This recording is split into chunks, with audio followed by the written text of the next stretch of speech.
And Linda has loved us so much that after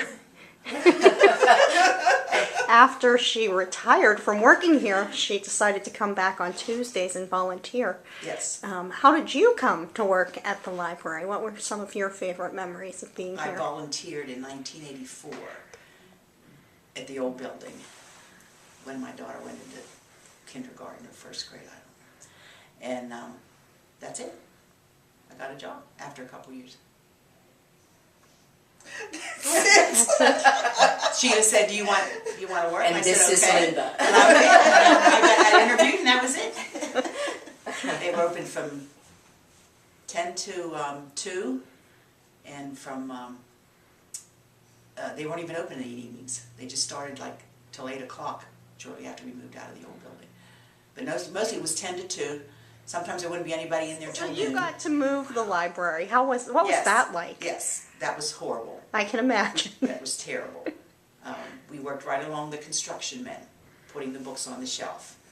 And for them, they just wanted to put them on the shelf, and we had to put them in alphabetical order. Everybody got a construction man assigned to them. Yes, we did. And what's her face? What's the children's librarian? Oh, Jeannie Cooley? No, the other one. Franny? Franny and her construction man seemed to get along really well.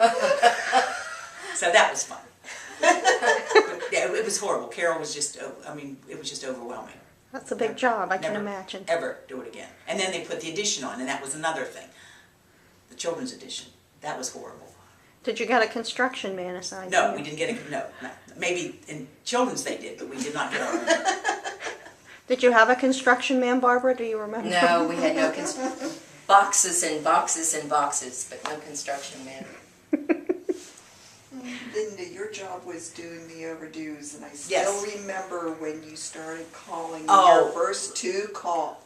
Okay. Bye, Barbara. Barbara's leaving us. Bye. Thank you so much for coming Come in, back. Barbara. Come back and visit us.